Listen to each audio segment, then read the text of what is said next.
My name is Brenton Lee, and I work with Community Benefit, and I wanted to start the process.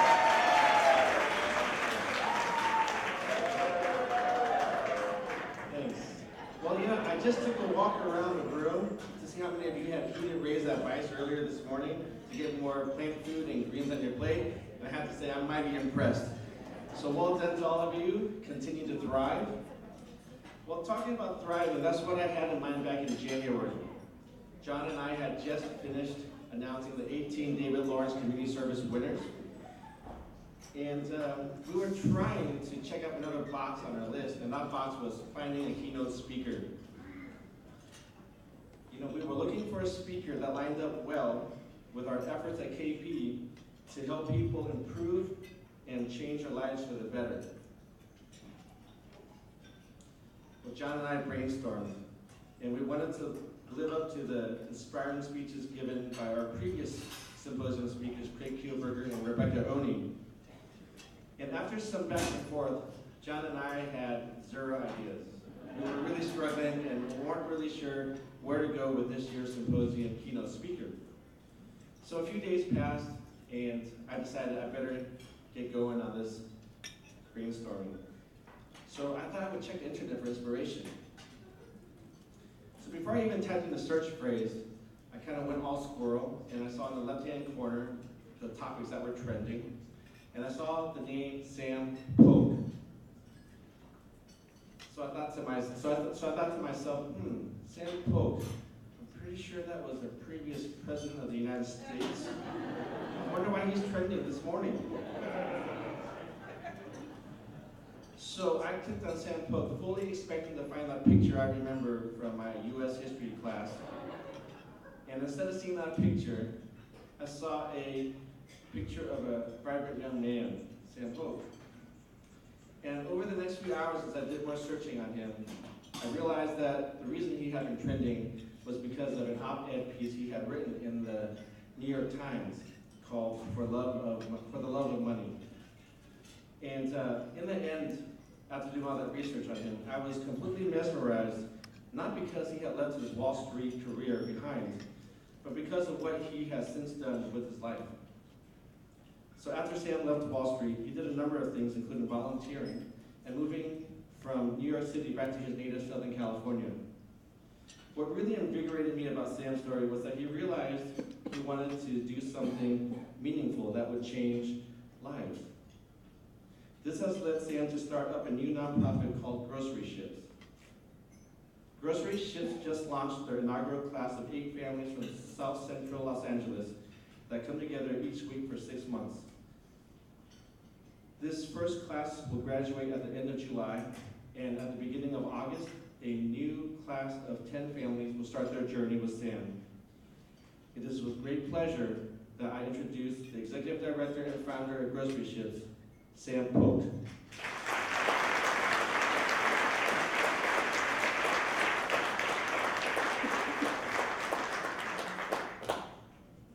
Hi, everybody. I'm honored to be here, and I'm excited to tell you a little of what I've come to learn about service over the past few years and about the nonprofit I founded and run called Grocery Ships. The name is inspired, we're supposed to have graphics up here, here we go. The name is inspired by what we aim to do, which is give scholarships for groceries, a comprehensive 6-month program of nutrition education and emotional support for low-income families struggling with food-related issues like obesity and diabetes. But before I tell you what Grocery Ships is and how it came to be, I'd like to start by digressing and sharing a story from my childhood, which I think should shed some light on why I'm so honored to be here today. When I was a sophomore in high school, my mom started suffering from these headaches. At first, they were sort of your average run-of-the-mill type, but over the course of a week, they escalated. And soon they became so debilitating that all she could do was lie in bed and clutch her head and moan into her pillow. One day, when my brothers and sister were at school, the pain got so bad that she couldn't take it anymore. So one day she was able to make it from her bed to the car, and she drove herself to the emergency room.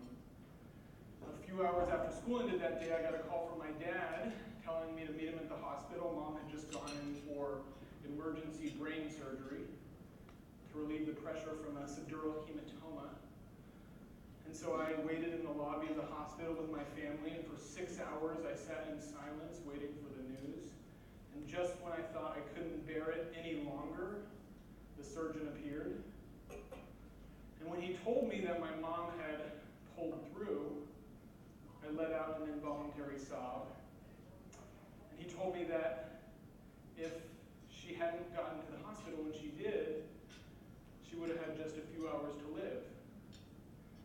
The name of that hospital was Kaiser Permanente on Sunset Boulevard in Los Angeles. I grew up in a Kaiser family. My younger brother and sister were born at Kaiser. And so when I say that I'm honored to be here, I mean it with all my heart. Thank you for taking care of my mom and my family. So I'd like to start today with a question, which is this: have you ever spent years of your life chasing a dream, only to arrive at the destination and think, is this really all there is? Have I made a terrible mistake? Just a few short years ago, that was me. I was standing at the proverbial fork in the road, asking myself what was a difficult question for me. Do I continue on my path to becoming a member of the elite 1%? Or do I walk away from it all and follow my heart?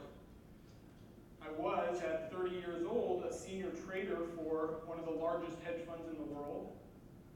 And I was, from the outside, my life looked pretty great, but inside I was racked with conflict and internal distress, because in the 8 years since I'd been on Wall Street, I'd come to see the world in an entirely different way. And when I looked at myself, I no longer liked what I saw. So before I tell you about grocery ships and how our nonprofit grocery ships came to be, I'd first like to take you back in time down a very for-profit road. When I was a little kid, I daydreamed about becoming incredibly rich and successful. And my first major step towards that goal was getting into Columbia University. And then in my junior year at Columbia, I took an even more critical step towards that goal. I got a summer internship at Credit Suisse First Boston, one of the most prestigious investment banks in the world. It was actually sort of a miracle that I'd gotten that internship, because my first few years of college had been an epic disaster. As soon as I had arrived on campus, I'd gone into full-blown party mode, drinking and drugs. That is tequila on my shirt. I was so good at those extracurricular activities that by the middle of my sophomore year, I'd actually been kicked off the wrestling team, arrested twice for fist fighting, and suspended from college for burglarizing the dorm room of a campus drug dealer in hopes of stealing his stash. I'm very thankful that social media wasn't a big deal back then. But after I got suspended from college, I had to face facts that I had a problem. So I quit doing drugs, and after the suspension, I came back to Columbia and buckled down and brought my grades up, and that's how I got that summer internship. Phew, I thought, my life is back on track. I'm on path to graduating from Columbia. I've got this incredible internship, and even better, I have this absolutely beautiful girlfriend who I was crazy about. Well, 3 weeks into that internship, that girlfriend dumped me. And it was one of those first love, didn't see it coming heartbreaks, and I was so blindsided that I couldn't eat, I couldn't sleep, and I couldn't make it into work. And so, desperate, I reached out to a counselor and asked for help. Now, I'd actually met this counselor a year before, when my then now ex-girlfriend had insisted we go to couples counseling as a 21-year-old. We were living in LA at the time, and for the summer, gotten out of hand, which is what she said, and so she insisted we go see this woman, Linda. Now, Linda was this 6-foot-tall blonde woman with shoulder-length blonde hair, but what I noticed was she wore these pastel-colored, loose, flowy, sort of hippie-style clothes that to me looked totally out there, and as if the initial Earth Mother impression wasn't bad enough, halfway through our session, she said, she referred to herself as a spiritual teacher. And that's when I realized that she wasn't even a trained psychologist. She went on to explain that her teachings were grounded in Native American belief systems. And she used words like circle consciousness and spiritual disconnection that to me sounded absolutely ridiculous. So within a few minutes of meeting her, I dismissed her as a New Age quack.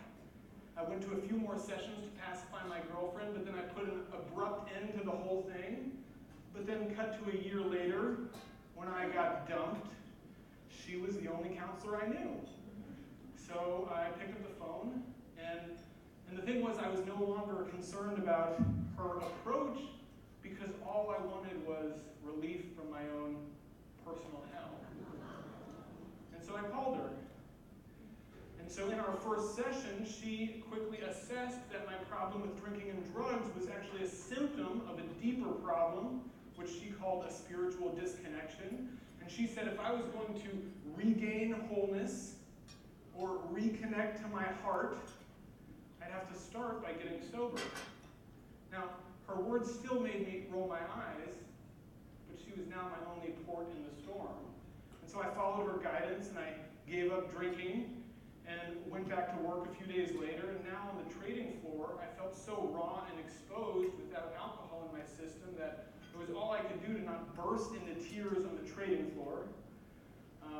And after work, I would come home and either talk to Linda, which I started doing twice a week, or do the spiritual work she suggested, meditating, writing in a journal, reading spiritual books.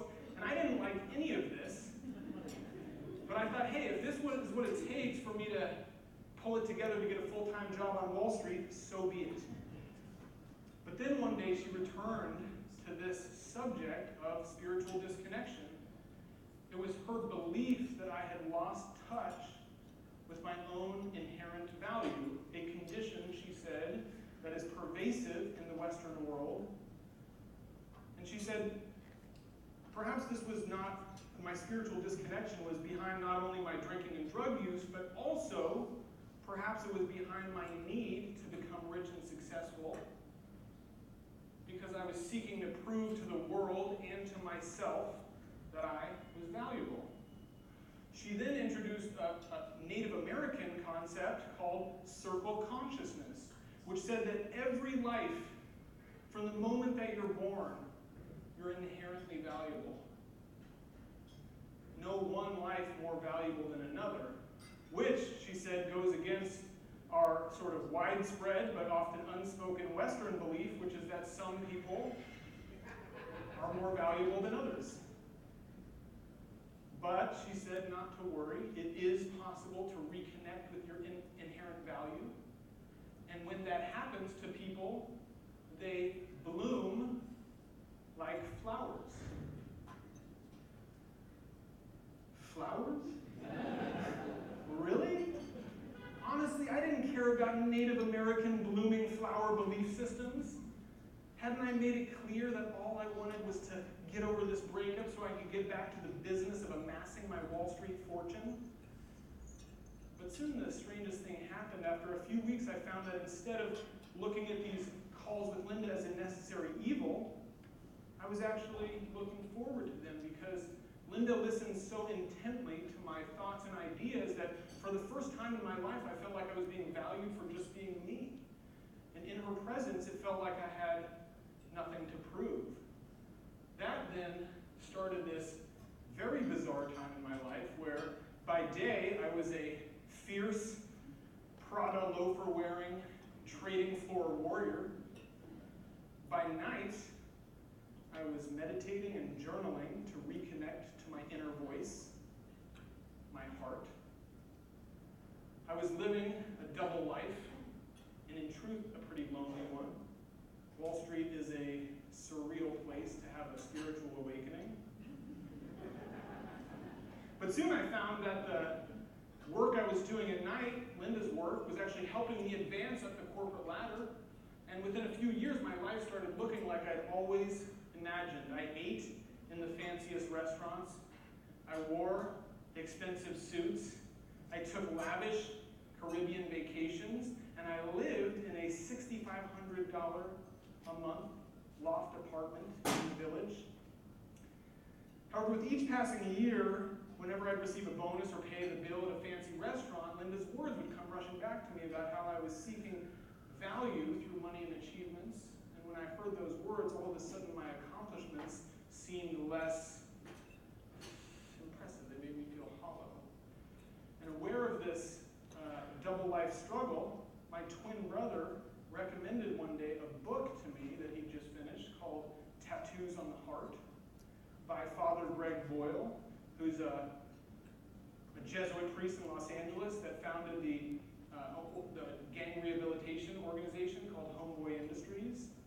And Father Greg had dedicated his life to working with gang members, and what impressed me the most was the profound respect he had for these young, marginalized men and women of Los Angeles. He referred to gang members and the work he had done with them as the greatest privilege of his life.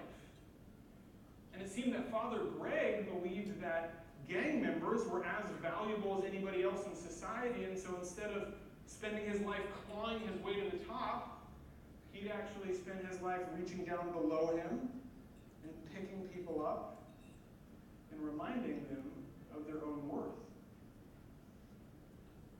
And as I finished the book, and I closed it, I understood the meaning of circle consciousness, this idea that every life is equally valuable, no matter where in our society you come from. And more importantly, I saw that it was possible to create a place of circle consciousness in the modern world. Now, a few weeks after I finished that book, the market took a nosedive, and within months, millions of people lost jobs, their retirement savings, their home. But not us. We actually made money during the crash. So one day I was in a meeting with one of my billionaire bosses and a few other people, and we were discussing the new hedge fund regulations being talked about by Congress. And everybody in the room thought they were a terrible idea, but I had Father Boyle and Linda in the back of my mind. And so I blurted out without thinking about it, but isn't it better for the system as a whole? And the room went silent. And my billionaire boss leaned across the table, and he said in a voice laced with sarcasm, "I don't have the brain capacity to think about the system as a whole, Sam. I can only think about what's good for us and our business." And I felt like I'd had the wind knocked out of me. But when I regained my breath, I just felt sad. Because here it was, the absolute personification of this Western belief system, some lives mattering more than others. To this billionaire, his wealth was more important than the people that were losing their jobs and their homes and the parents that couldn't feed their children. And it wasn't just this billionaire who believed it. I believed it. That's why I'd spent every day for the past 8 years trying to make more money. I was desperate to be important, to make it to the top, to matter.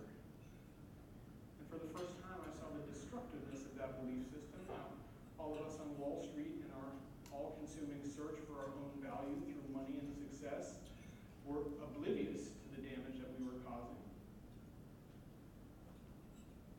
And so that led to one of the most torturous internal struggles of my life. Each day I would wrestle with myself. One part of me would ask, am I crazy for even thinking of walking away from a stream of multi-million-dollar bonuses as far as the eye can see?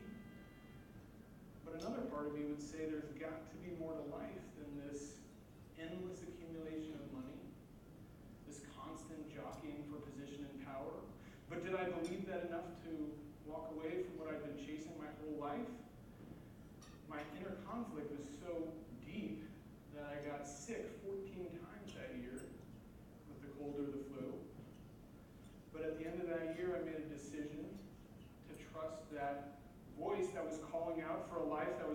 painful than the one I was living, and I left Wall Street. And I didn't know where I was going to go, but I knew I had to leave New York, because being around all that wealth and ambition was like a recovering alcoholic spending his days in a bar with his drinking buddies. And so I decided to move to a place with absolutely no focus on wealth and ambition.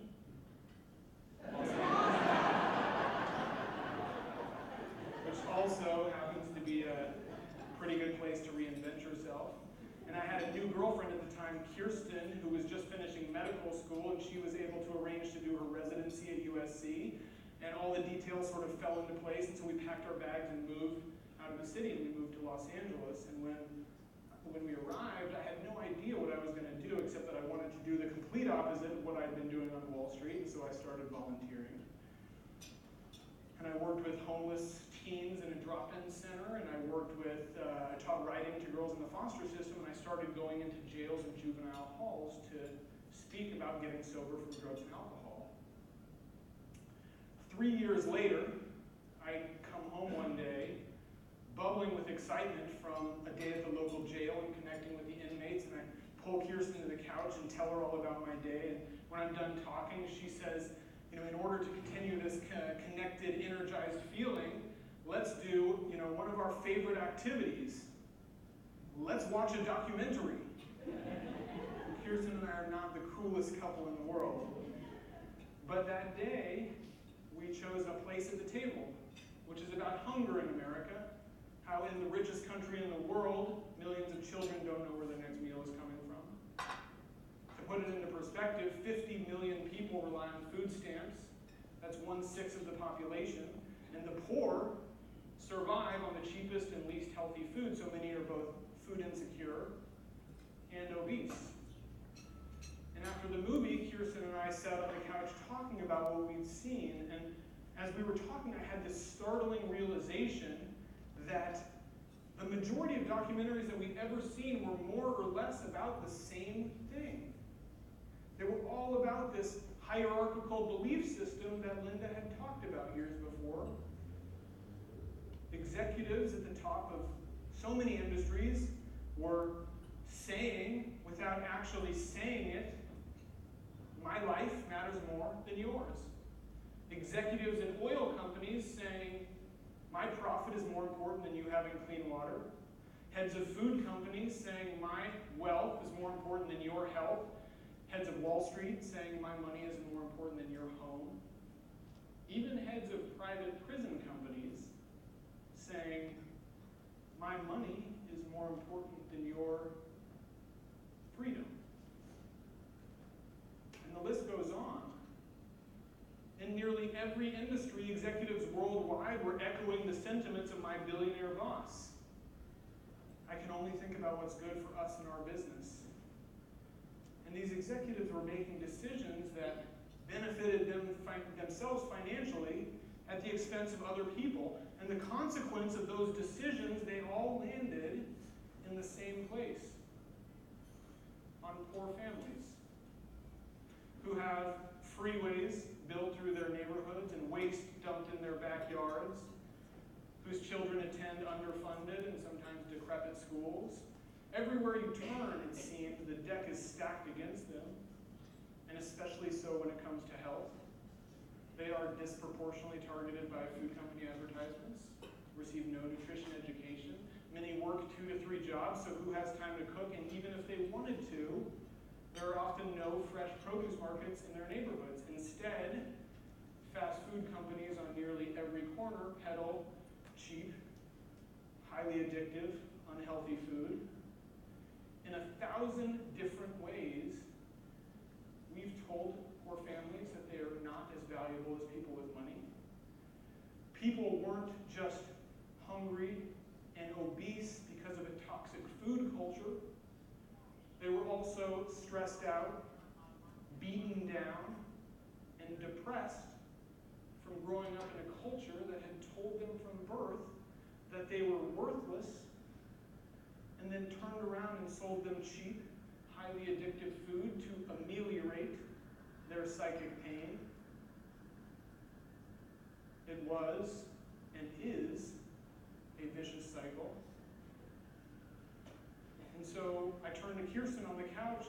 voiced an idea for the first time, and I said, let's start an organization to help these struggling families. And that was the moment that Grocery Ships was born. We started with the idea of buying healthy groceries for hungry families, and that then soon morphed into an idea for buying healthy groceries, but also educating people in nutrition, but also all the other skills needed to safely navigate a toxic food environment, like reading labels and cooking healthy food and navigating grocery stores. We also wanted to provide them access to resources, and so resources that they ordinarily wouldn't have access to, so we called Vitamix, and they donated high-end blenders. And we called Filmmakers, and they donated DVDs. But soon, at that point I realized I'd been working with Linda for 11 years at that point. And so I knew that education and resources could only be the beginning. We couldn't just focus on the physical aspects of health. We'd have to focus also on the mental, emotional, and spiritual aspects as well, much like Kaiser's focus on total health. So I went and I asked Linda for her advice, and she gave me a sort of cryptic answer. She said, maybe you want to contact Father Boyle. I didn't know Father Boyle, and neither did Linda, and the Homeboy website didn't list his email address, but I dutifully typed up an email to Homeboy and sent it off, and a few hours later I got an email from the man himself asking me to come see him at Homeboy Industries. Now, Homeboy was nothing like the dingy warehouse that I had expected. It was actually all glass and gleaming surfaces and so big it took up a city block. And inside, funnily enough, it looked like a hedge fund.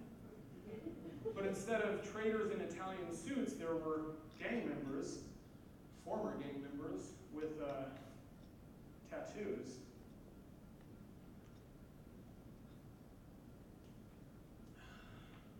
When I walked in to see Father Greg, he met me with this huge smile as if I was the one person in the world he was most eager to see.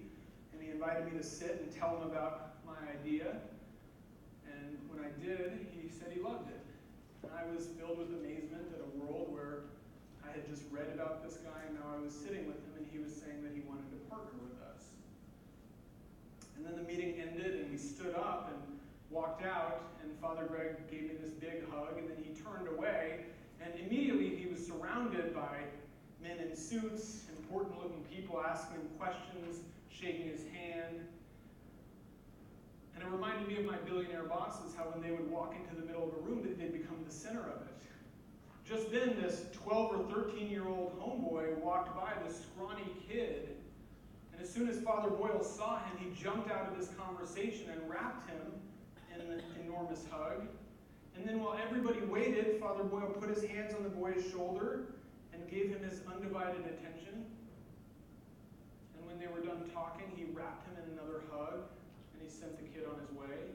And I could see the kid's face, and there was joy across it, this enormous smile across his face. And tears came into my eyes as I realized how much my own life had changed. A few years ago, my billionaire boss had been my idol. And now with Father Greg, I saw the kind of man I now wanted to be. How my heroes had changed. But more importantly, and I think this is what Linda was getting at, I saw that the power of Homeboy wasn't in the thoroughness of their job training program or the extensiveness of their job placement network. It was in the attitude, the heart of the place, where everyone was valued and respected. And so I left that day determined to create Grocery Ships, and I spent the next few months building the organization and creating a logo and a website and getting lawyers and 501c3, and I met with just about every person in LA. Nutritionists, doctors, social workers, professors, people that had to do with the food movement in one way or another. And then I watched all the healthy eating documentaries I could and read about a dozen books on food and the nutrition system, the food system. And then I sat down to write a nutrition curriculum. And what I wanted to do was distill the sort of most important information and also approach it from a slightly different perspective. And what I mean is that the majority of people that have struggled with food in their life that I've known have one thing in common, and that's that they blame themselves. But I'd come to see the obesity epidemic not as a massive failure of individual willpower, but at least in part due to our insane food culture. So one thing I wanted to do was throw out this idea of portion sizes, which I think subtly blames people for eating too much of food that has been designed to make them overeat. And instead, we started our curriculum focused on how the food system has changed over the past 50 years, how the rise in obesity has mirrored the rise in processed food. We also took a good hard look at the 5 food groups: fruits, vegetables, protein, grains, dairy, which seemed antiquated, as if people were eating too much fresh fruit or fish instead of eating processed food, which didn't fit into any of those categories. And so we wanted to give people a useful framework for thinking about the modern food environment. So we threw out those 5 and came up with 3 food groups: processed food, restaurant food, and real food. And the message was pretty simple. Processed food is most likely unhealthy, even if it says it's healthy. And restaurant food, pretty much whatever you order, has insane amounts of sugar, salt, and fat. And real food is probably your healthiest bet, although, and this is key, it is easier said than done. And we knew that too. We didn't want to assume people could do that, because I had trouble doing that. And so then as much time as I spent on the nutrition curriculum, I focused even more time on the structure of the organization. And the key point, the structure of the program, and the key point for me was that everybody would sit in a circle. Nutrition educators, grocery staff, the people we were working with in a circle, to emphasize that everyone was equal. About 7 or 8 months in, we had a volunteer staff now of about 8 people, and we put this all together. And so we started meeting at my house on Sundays to go through the curriculum ourselves before we would give it to other people. And most of the people involved in the program at that time were from the west side of Los Angeles, which is predominantly upper middle class. And so I thought that we would learn the most from the nutrition education and how that played out, and a little less from the sort of support group environment. But what we found was the complete opposite, that even though most of the people involved in the program didn't suffer from obesity, everyone had a tortured, self-lacerating relationship with their own body. Most had been on diets their whole life. And that's when I realized that the obesity crisis wasn't just about poor people, and it wasn't just about obese people. It was about all of us. So many of us have had our relationships with our own bodies poisoned. As word got out, our little group began to grow, and friends came, and then friends of friends, and then we had this raucous meeting going every Sunday. And it became clear to me that there was this deep need for a safe space to talk about internal struggles. And then we were ready to start accepting applications and interviewing people for our pilot program, which had 8 spots. And one of the first people we interviewed was a woman named Helen, who's in her 50s, from South Central. Now, Helen told us that she is the caretaker for 6 children, none of whom are hers. They're all the children of her brothers and sisters who are drug addicts and live on the street. And those brothers and sisters are allowed into Helen's house twice a year, on Thanksgiving and Christmas. And they can come into the house and shower and then eat a meal with their children, but then they have to go. And every time this happens, Helen said, the kids would seek reassurance. They'd say, Helen, am I going to turn out like my mom? And she'd say, no, you're going to turn out like me. And that's why she wanted to do our program, because she wanted to teach them how to eat healthy. And when I heard that, I just sat in silence as this terrible feeling of fear swept through me. Because I'd spent so much time thinking about the clever nutrition education and the program structure and even the philosophy of grocery ships, but the truth was, I had no idea what it was like to live in South Central or walk in Helen's shoes. I was a white 30-something Ivy League guy for whom the hardest thing I'd ever done was walk away from a 7-figure-a-year job. What experience did I have that Helen could benefit from? And how were we going to relate? And I called Linda and asked her, and she said, just tell your story, and speak from your heart, and be humble. And a few days later, a month later, the pilot program began. And we all sat in a circle. There were 3 of us from grocery ships, 8 women from South LA, and the skepticism in the room was palpable. Everywhere I looked, my eyes were met with doubting stares of the women in South LA. I took a deep breath and I leapt in and described the structure of the program, how the first hour was focused on education and the second hour was focused on a sharing circle to talk about emotions. And then I said that up until this precise moment, grocery ships had only been an idea. And this was the moment it became reality, but the truth was I didn't know if it would work. But I thought it could, and I thought if it did, it could help a lot of people. And then I invited these women to help co-create this program that might help their community and a lot of other communities. And a few women looked at me and nodded, and a few just didn't say anything. And then we went into introductions where we said how we got here, and women shared about how the obesity crisis had impacted them. Family members that had died, the diabetes, the kids getting teased. When it was my turn, I talked about my own family's history of obesity, how my dad was overweight his whole life, tortured by it, type 2 diabetes.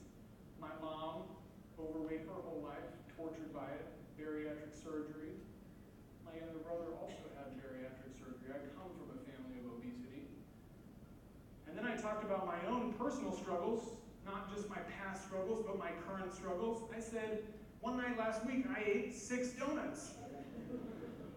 And the women looked at me with a measure of doubt, as if to say, this is the guy that's going to teach us how to get healthy? But I'm not. And that's the thing, is grocery ships is not about an expert who's been fixed coming in to teach you how to get healthy. I have struggled with food every single day of my life. I was a very heavy kid.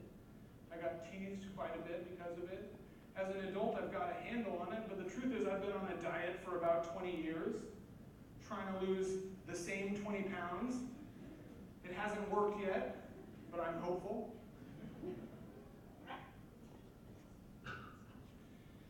After the meeting, I was exhausted, and the truth was I didn't have too much to show for it because the women had asked few questions, and when the sharing circle came, they gave 1 or 2 word answers and then passed. We'd actually ended the meeting early because there was so little participation. But I was undaunted. In the second meeting, I got there early and set up the chairs in a perfect circle and put out 8 brand new Vitamixes, and at 6 p.m. sharp, sat down in my seat and waited for these women to come back. And a minute passed, and then 2 minutes passed, and then 5 minutes passed, and sweat erupted across my brow, and I had this sinking feeling in my stomach, and it was like that moment you throw a party, and 30 minutes after the start time, you're sitting there with a bowl of chips and dip and feeling like a total idiot, because no one has shown up, but this was worse because we'd spent a whole year planning it. I felt nauseous. And minutes dragged on. And then finally at 6:10, the door opened, and every single family filed in. Turned out the gate had been locked. They'd had to get a security guard to open it and let them in. So I sort of wiped my brow and took a breath. And then we began. And in the nutrition education part of the period of the meeting that day, my partner Angela taught how to make vegetable smoothies. And let me tell you, I was not sure how kale shakes were going to go over in South Central, but they loved them. At least that's what they said. But when it got to the sharing circle part, we again hit a wall.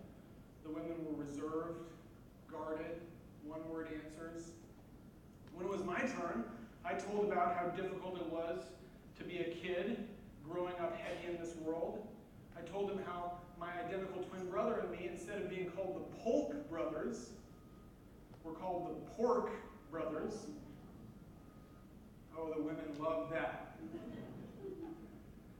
So the next week, the third week, we started the meeting the same way we always did, which is reading a few passages about the principles of grocery ships and then going into a check-in where the question is, how are you doing? And again, it was the same thing, 1 or 2 word answers. And then it was Helen's turn. And Helen looked up at me and she said, you know, it's been 20 years since someone asked me how I was doing. And tears welled up in her eyes and gently rolled down her face. And she continued on and said she'd taken care of people her whole life, and that this program had made her realize that she was important too, that she was worth taking care of, and that she realized that this program wasn't just about food, it was about the value of her soul. And tears came from my eyes as I listened to Helen describe more perfectly than I ever could exactly what I dreamed this program could be. After Helen, the next woman went and she shared about an abusive marriage and she cried. And the woman after that shared about losing 50 pounds and then gaining it back, and then she cried. And soon the emotional wall between us began to crumble.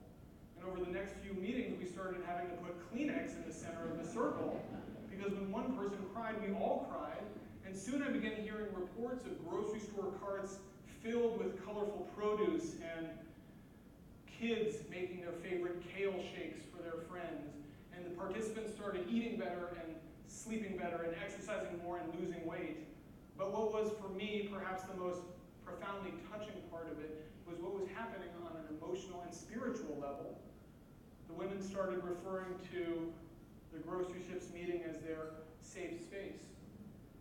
Helen would say that when she walked in, she would unzip herself, and then 2 hours later she would zip herself back up to go face the world. The women started referring to each other as their family. For 12 weeks straight, not a single person missed a single meeting, and now, 5/6 of the way through that 6-month program, the attendance rate is 97%. My favorite quote is from Juana, a young mom, who said, "I love this group because it reminds me that I exist." Soon it became clear that something special was going on, so much so that reporters started asking to come, and with the permission of the family, we actually let an LA Times reporter embed herself with our group to write a profile for the inside. And while I'd love to think that it was because of the cleverness of the nutrition curriculum, I think the reason there's so much interest is because what we've done is create a safe, sacred space, an emotional oasis in the modern world. And what has grown in that space is connection. Child psychologist Alice Miller says that we are all called to be enlightened witnesses, people through who their attention and presence and kindness return people back to themselves. That's what Linda had done for me. That's what Father Boyle does for the homies. And that's what we were doing for each other in that room. By bearing witness to each other's struggles, we were helping each one of us rediscover our own value. And now at every meeting, Helen talks about how grateful she is that we brought grocery ships to South Central Los Angeles. But here's the thing, I don't know who this program has impacted more, Helen or me. I've been eating better and losing weight, chopping away at those 20 pounds. But on an emotional level, it's been even more powerful. I feel like I belong to a community. In that room, for those 2 hours, it's not about service provider and service recipient. It's about mutuality. In that room, it's not about us and them. It's about us. And that's what I've come to understand circle consciousness as, standing together, not in service, but in community.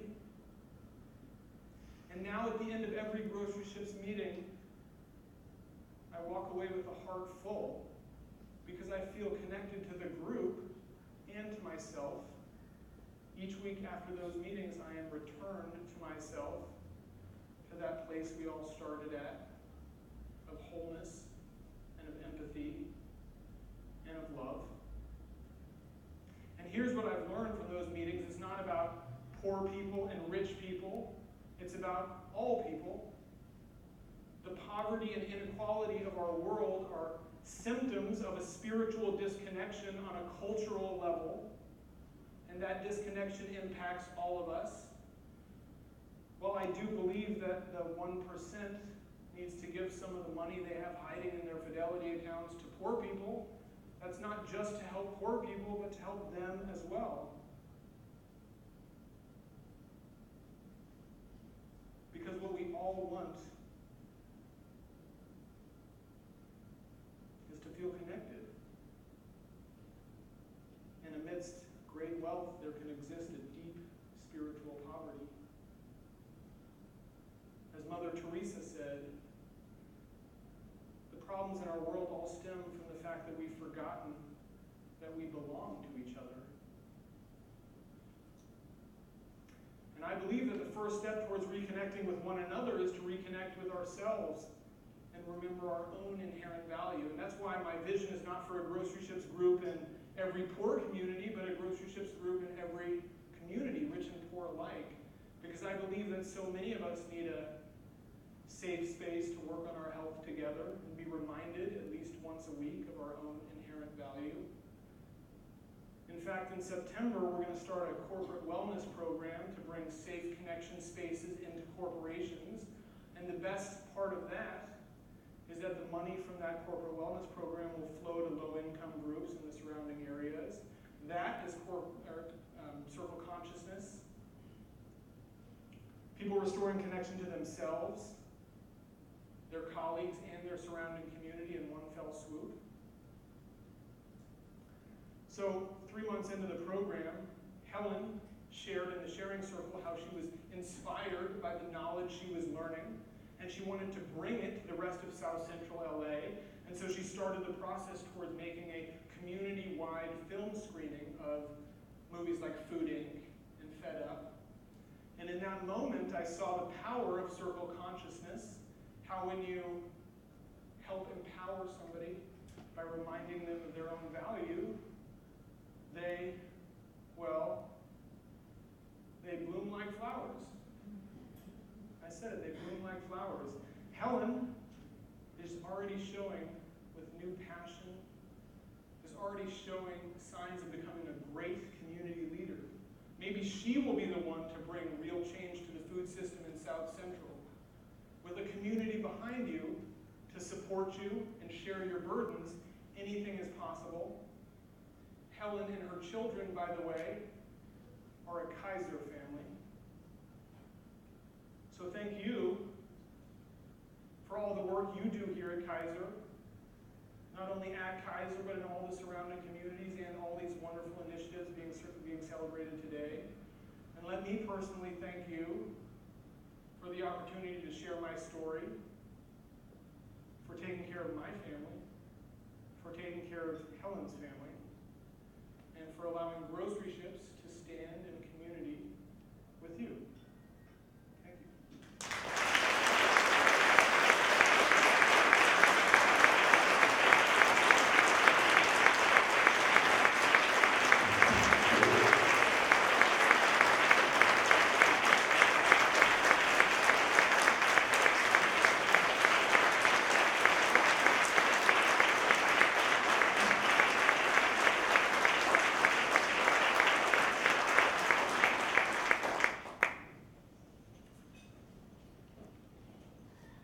Thank you, Sam, for those encouraging and heartfelt words over your presentation. That was amazing. For the rest rest of the afternoon, I wanted to just let you know that we have a 15-minute break that starts now, and at 1:45, the workshop sessions will continue. For those of you that are in driving schools and KP workforce, you'll return to the Marina and procedural room. That starts at 1:45, and you will go until 5. For those of you that are in track 2, you have your choice of the mental health workshop, which will be in the Pacific Heights room, or the policy reform workshop session, which will be in the Seacliff room. You end at 3 p.m. and have a few hours to yourself. And we just ask that you all return at 5:30. We will be in the Regency foyer, which is right out here, outside of the grand ballroom. And from 5:30 to 6:30, we will have a hosted bar. Please join us. Dinner will start promptly at 6:30, and that will be in the grand ballroom. Thank you very much.